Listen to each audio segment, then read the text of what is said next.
Welcome back, everybody.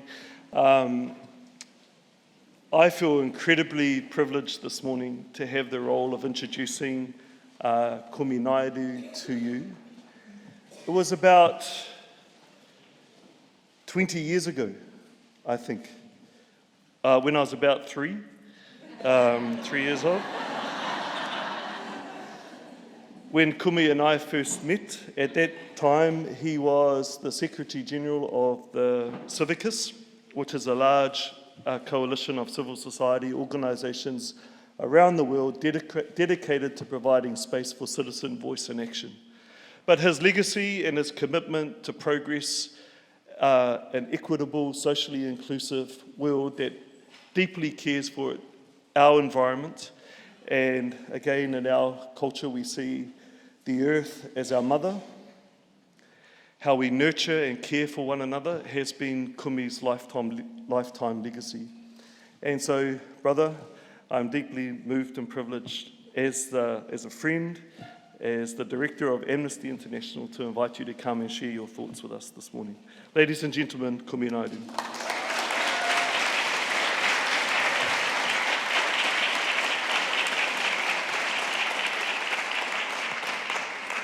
Thank you, Marcus.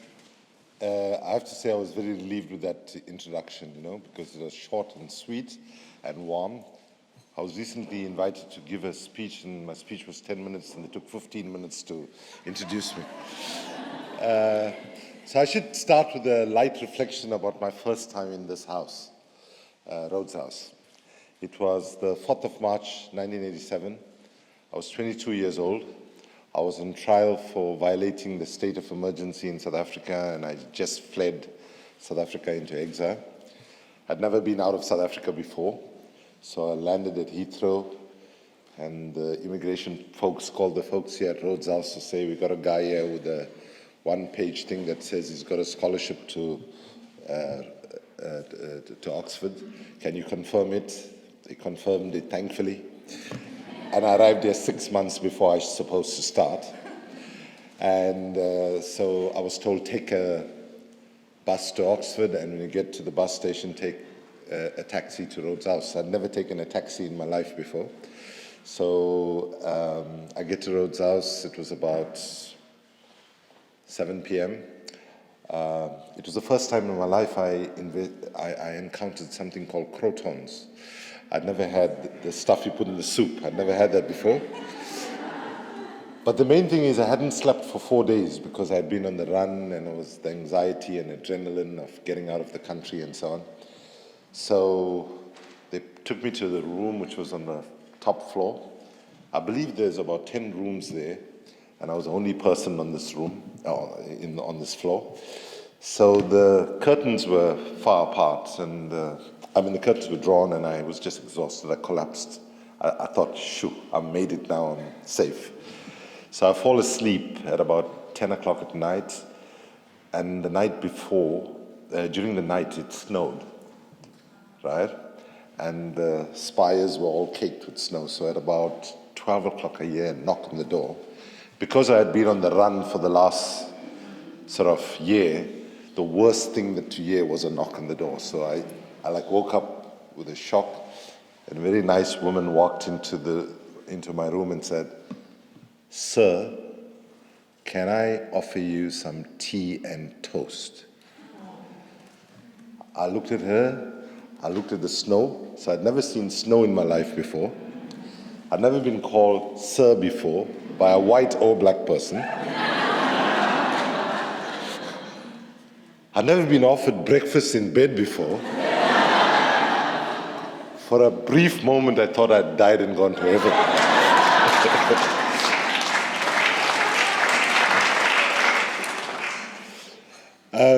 The moment of history that we find ourselves in is one that we could call a boiling point or convergence of crises, and what Obama's Chief of Staff, Rahm Emanuel, said, a good crisis is a terrible thing to waste. A Dutch philosopher friend of mine describes the current moment of history as one that you could call global moral panic that is characterized by the following trends. First, a rise of authoritarian power, and this we see not only with Donald Trump, but with Modi in India, Erdogan in Turkey, Orban in Hungary, in Italy, and so on.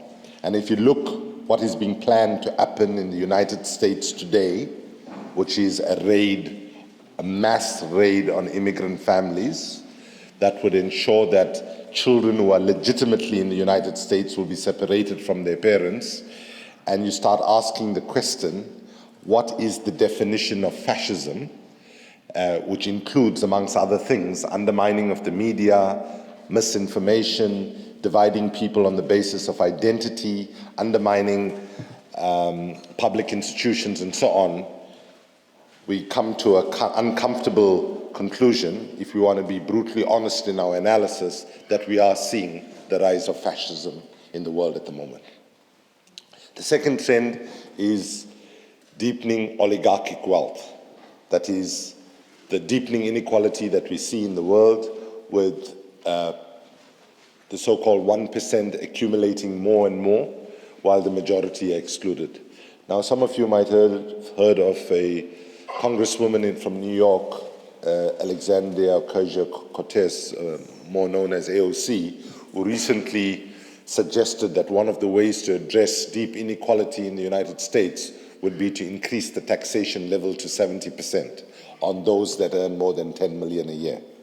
Now, there was quite a lot of outrage on the part of the business community and people of wealth, but does anybody know what the tax rate in the United States was in the 40s, in the 30s and 40s?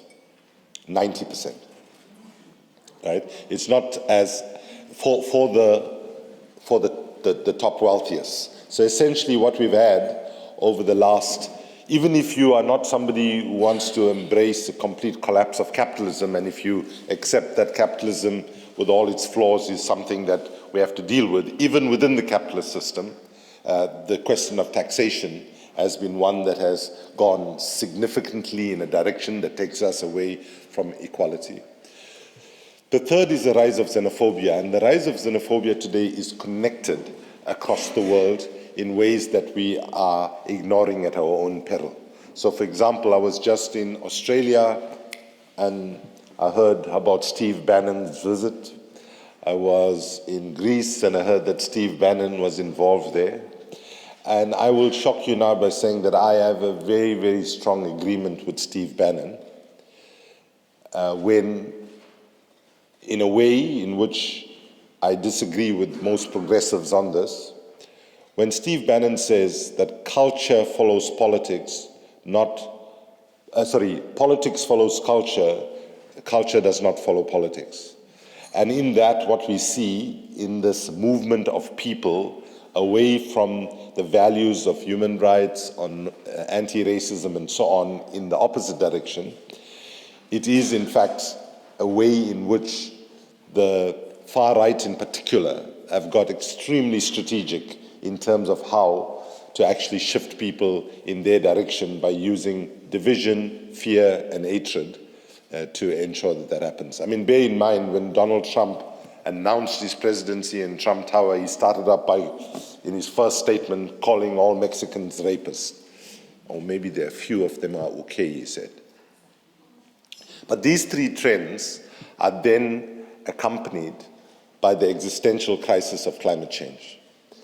And as you probably remember from October last year, the scientific community, by the way, the largest scientific enterprise in the history of humanity, which is the Intergovernmental Panel on Climate Change, declared that we have 12 years to get emissions to peak and start coming down, and by the end of 2030 for us to reduce levels by 50% based on 2010 levels. And everybody sort of had 2 days in the newspaper of this. But what that said was that humanity, if we do not succeed in doing this, and some of us have been warning about this for decades, that the end result is humanity is on a suicidal trajectory to to irreversible, catastrophic, runaway climate change. Now let me, as I see many of you get very sad as I say that, and you're wondering whether you should be having kids and so on, which are the kinds of questions that people are asking all over the world right now, let me tell you some good news. You have probably heard people like myself on occasion say, save the planet, save the environment, save the climate. The good news is the planet is just fine. The planet actually does not need saving.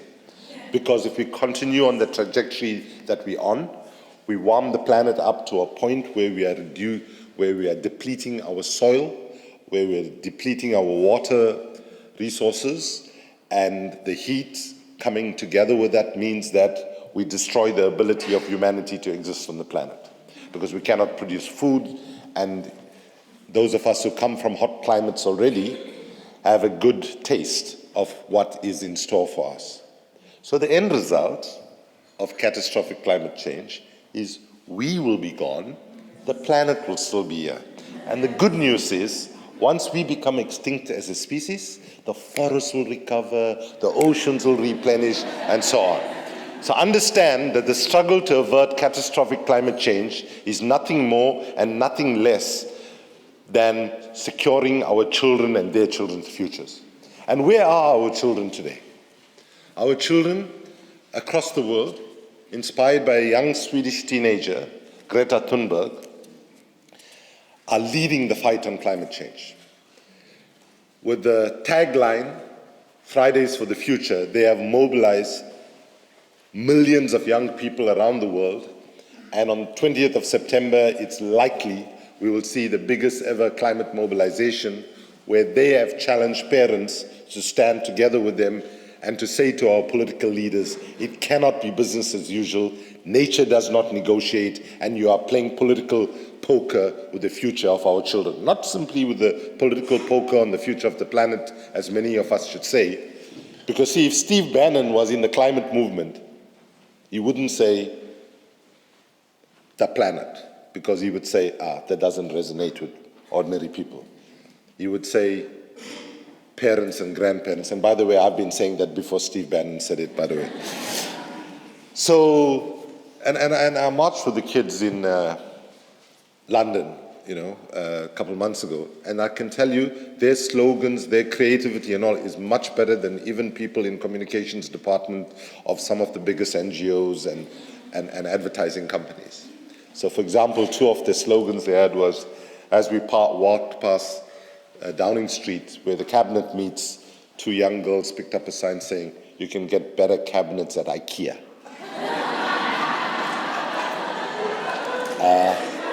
And my favorite was, keep Earth clean, it's not Uranus. I tried that in Germany, it didn't work in translation. So, in the moment that we find ourselves in, we need to be looking for new narratives to make sense of how deep the crisis is and what changes we need to make. And I have found, in the context where we see the kind of devastation that we've seen in Raqqa and in Aleppo and other parts of the Middle East, where we see leaders who are largely speaking democracy on the one hand, but acting differently on the other. And in this context, I have found the quotation that I'm going to share with you now very powerful. But I should say that, I find a challenge these days in my role, speaking at meetings like this, because part of what I'm supposed to do is inspire people to get active and so on. And so I was speaking to the United States and just talking about how deep the different crises we have in terms of the economy, in terms of climate and so on. And the question and answer time, somebody put up their hands and said, Dr. Naidoo, have you heard of Martin Luther King? And I said, yes, I did. And he inspired many young people in my country to stand up against the apartheid system. And then she asked, do you know what his most famous speech was called? Anybody? Yeah, so thinking it was a trick question, I said it very gently. I said, I have a dream. And she shouted back, yes, it was I have a dream, but when I hear you speak, it sounds like you have a nightmare. The forests are collapsing, the inequality is deepening, and so on. So one of the challenges of the moment of leadership is how do we find the right balance between speaking truth to power on the one hand, or as we would say in the township, not bullshitting people, right? You know, telling people that actually we are in a deep systemic crisis and that humanity at the moment is on a suicidal trajectory. But how do you tell a message like that in a way that does not say to people it's too late, that you cannot get involved, that your contribution doesn't make a difference, and that's what we need to do. And I have found in this quotation from Martin Luther King speaking in the mid-1960s a source of inspiration which I want to share with you. Modern psychology has a word that is probably used more than any other word in psychology.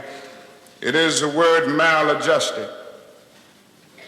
It is the ringing cry of modern child psychology, maladjusted. Now, of course, we all want to live the well-adjusted life in order to avoid neurotic and schizophrenic personalities.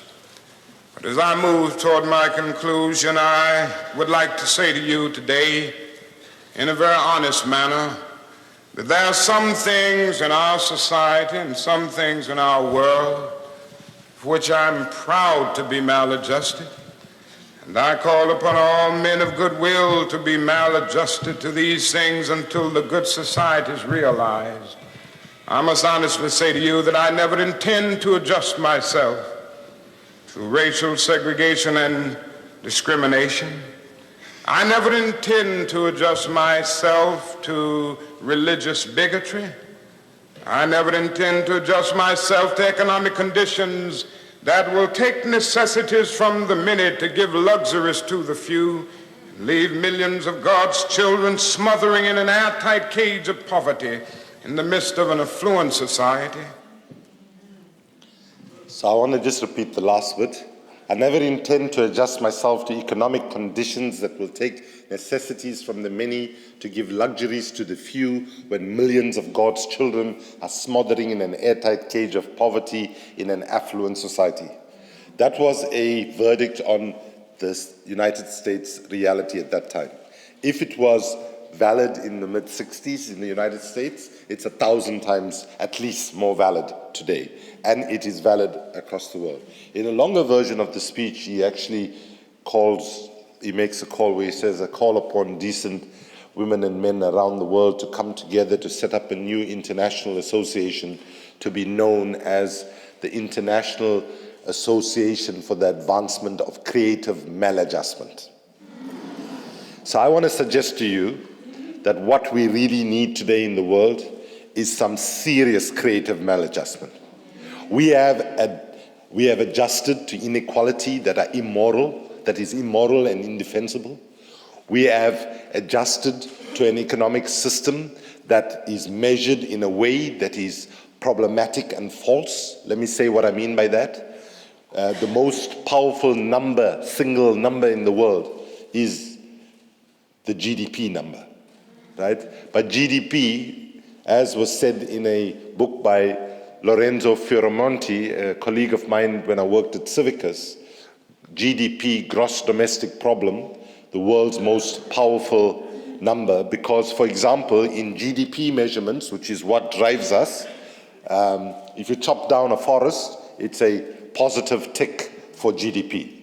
There's a whole range of negative activities that actually happen, right? If you exploit people and pay them less and you drag out more profit, then in fact you are getting a positive take on GDP. GDP was not given to us by any religion or God.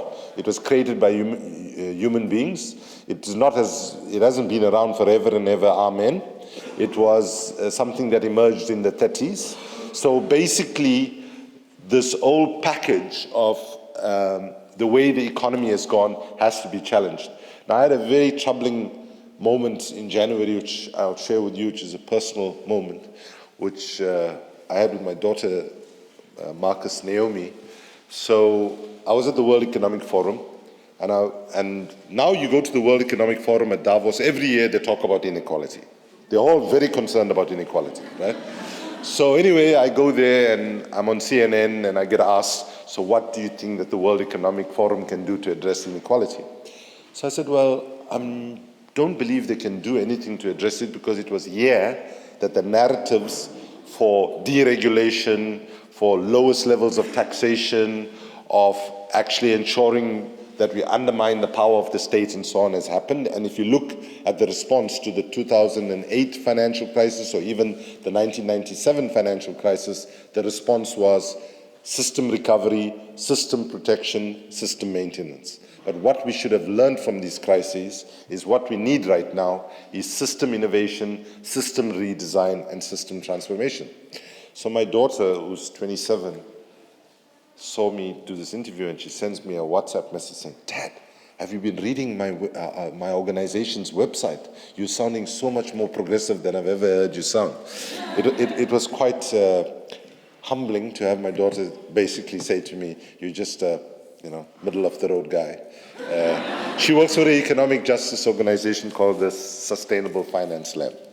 So basically, my first idea that I want to share with you is that I think even those of us in progressive movements who are in the forefront of fighting for climate justice, for economic inequality, for gender equality and so on, I want to humbly say that we are also suffering from the problem of having adjusted to things that we never should. Having said that, I want to suggest to you that today the biggest disease we have in the world is not influenza that it afflicts many people, but it's a disease that you could call affluenza. And affluenza I would define as a pathological illness where the overwhelming majority of people in the world have been led down a road to believe that a meaningful, decent life comes from more and more and more material acquisitions. That your life can really only be measured substantially by what capital you accumulate and the kind of lifestyle that you lead in affluence terms. The sad reality is that this disease does not only afflict the wealthy at the top, it actually afflicts everybody. Because in a way, one of the reasons why some super wealthy people like Donald Trump are able to actually win over people, because there's a sense of aspiration that people have been led to believe that that is the normal life and so on. So let me just tell you a very uncomfortable statistic. If everybody in the world were to have the average lifestyle that folks in Western Europe and the United States and the OECD countries have, according to WWF, the World Wildlife Fund, from many years ago, we would need between 5 and 8 planets to deliver that level of consumption. And unless we get serious about addressing the question of consumption, asking this question not simply in an economistic way, but asking it in a way with at least some modicum of spirituality, some modicum of intergenerational solidarity, because essentially we are governing this planet at the moment as if we don't have children and grandchildren coming after us.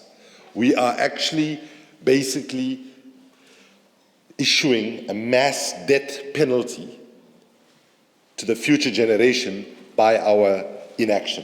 So affluenza is something that we have to address, and to put it simply, we have to address the unequal consumption patterns in this world. You know, when I was at Greenpeace, one of the things that people used to ask me quite often is, why is Greenpeace not talking more about population and population increase? And I believe that we all need to be talking about population, by the way. Population is a very cultural sense, it's a very sensitive topic, because people say, people in predominantly global south countries tend to have more kids and so on. Bottom line is, the best strategy to address population, it's simple, it's not rocket science, it is to get serious about gender equality. Right? If we get serious about gender equality, women take control over their lives and are able to actually chart their own course. But let's be very clear. I used to get this question even from Greenpeace supporters and so on in the wealthy parts of the world.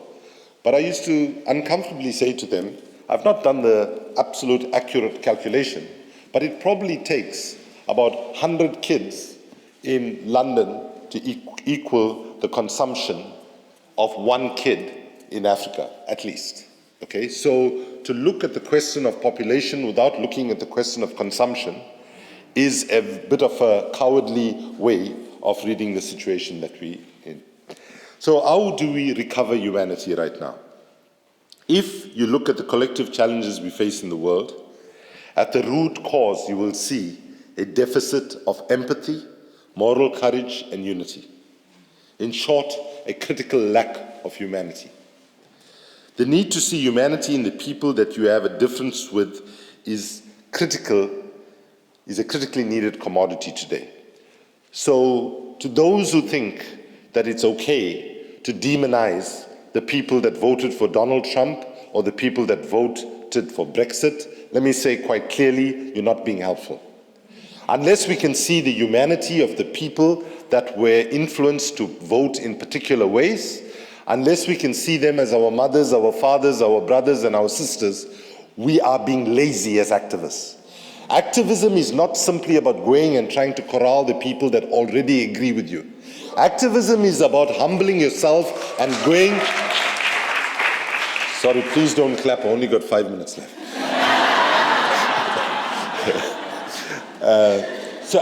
Real activism is about humbling yourself, understanding where people are, understanding why they are there. If they have a homophobic view, if they have a sexist view, if they have a racist view, understand why they arrived at that point and do the hard work to shift them back to decency.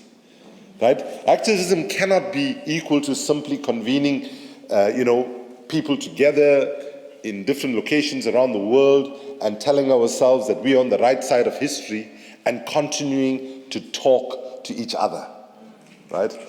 Because too much of activism and too much of the efforts by good people in the world, and I'm not only talking about core activism, but I'm also talking about a range of good initiatives where we try to have conversations, but we are having a conversation in an echo chamber that is getting more and more fortified by keeping the majority of the people out. If you look at the language that we use in which we try to move people, right? Our language is alienating. I give you a personal example. By the way, every criticism I'm making, I'm made these errors. Okay, so I'm just trying to follow what Albert Einstein once said when he said the definition of insanity is doing the same thing over and over again, expecting to get different results. I'm at least challenging myself. But let me give you an example. I'm on a little inflatable boat in the middle of the Arctic in 2011, going to occupy an oil rig that was going to start drilling for oil or exploring to drill for oil in the Arctic. And I look at the slogan that my colleagues have written, and it said, "Stop Arctic destruction."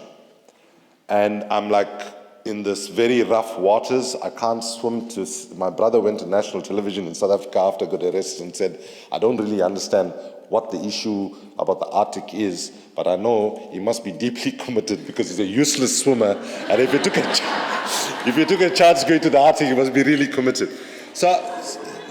So my colleague who's riding the boat says to me, don't worry, I think they could see that I was nervous. They said, don't worry, Kumi, if you fall in this water, you'll survive for at least 2 hours because the suit that you have, if you fall with normal thing, you're dead in 3 minutes because of hypothermia, because it's so cold, right? So I look at those waves, I think, shoo, if I fall, those waves are so big, it might take 2 hours for them to find me. And then I had this thought, if I kicked it here tonight, this morning, 99.99% of the people I love, my uncles, my aunts, my friends in South Africa, my friends in Africa, won't know what that slogan I was carrying. Stop Arctic destruction, right? So I was discussing it with my daughter, who was then sort of 16, and she said, Dad, you know what would have been a better slogan?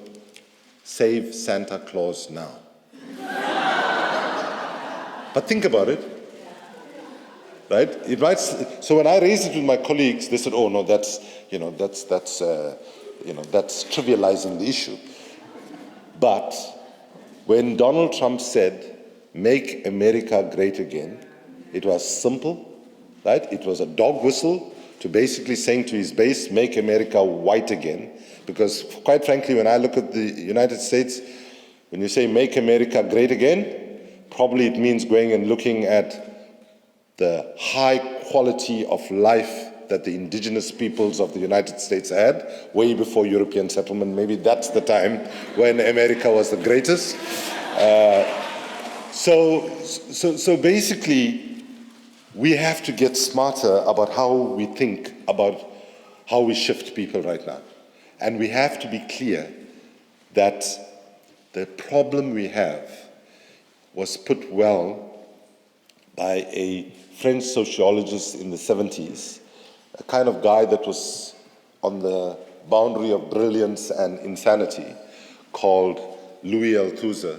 Let me just check out of history. When I was a student at Oxford, if I said Louis Althusser, at least 50% of the people would know, but this would be a good reflection of how the politics of what we read has changed. Any of you have heard of Louis Althusser? One, but you can check the age factor there. So Althusser in the 70s, okay, there are a few people. Althusser in the 70s made a very important contribution when he said, most people think that governments and corporations control people by the deployment of what he called the repressive state apparatus. That is the use of the army, the police, formal laws, and so on. And of course, he conceded that that does constrain the theater of how people can resist directions of injustice that governments might pursue.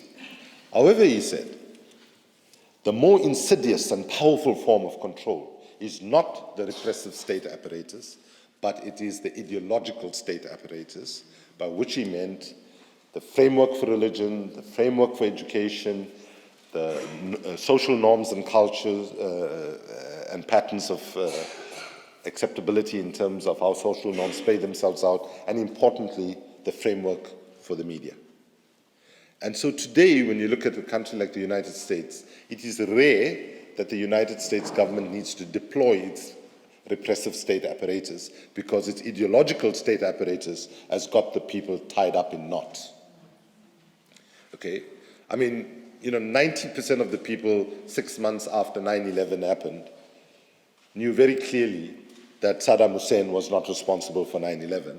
But 10 years after 9/11 in the United States, I was living there then, still a majority of people in the United States genuinely believed that, So I want to do a quick experiment and then I want to conclude just to make this point. This is a very important point which we underestimate, right? So a little bit of an experiment.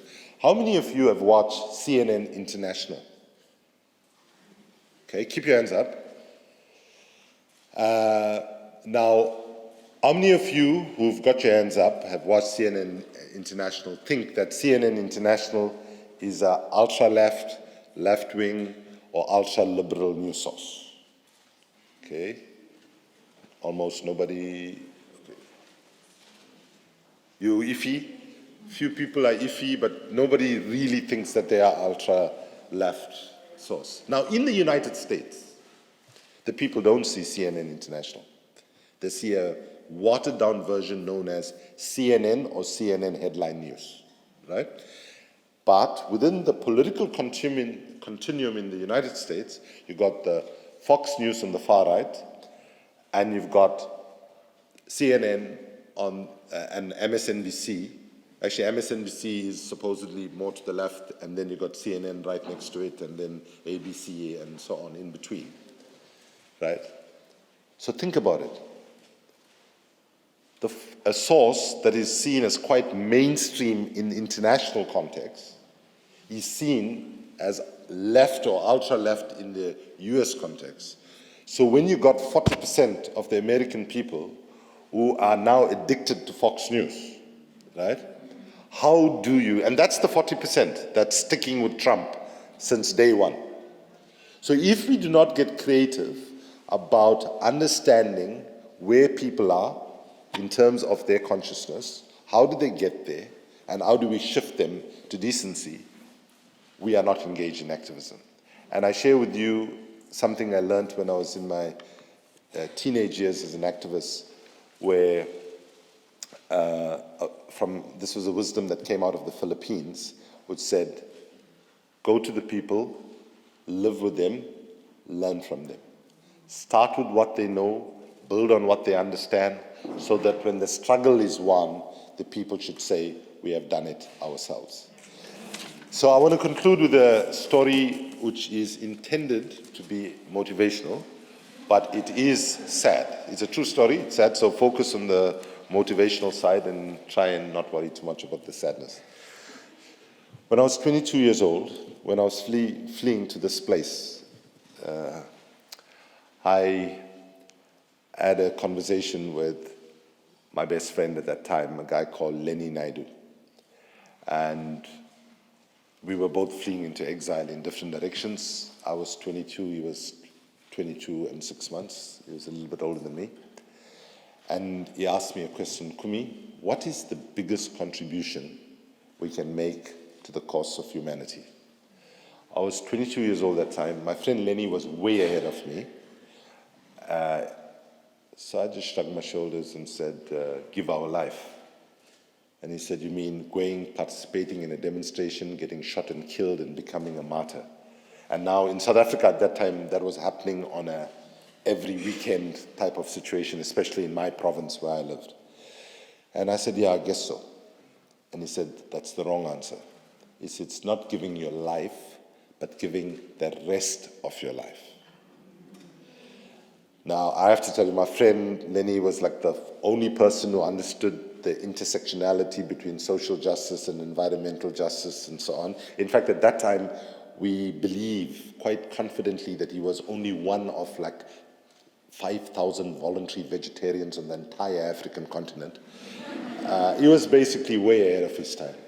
So I hugged him, we shed our tears, and we fled in different directions.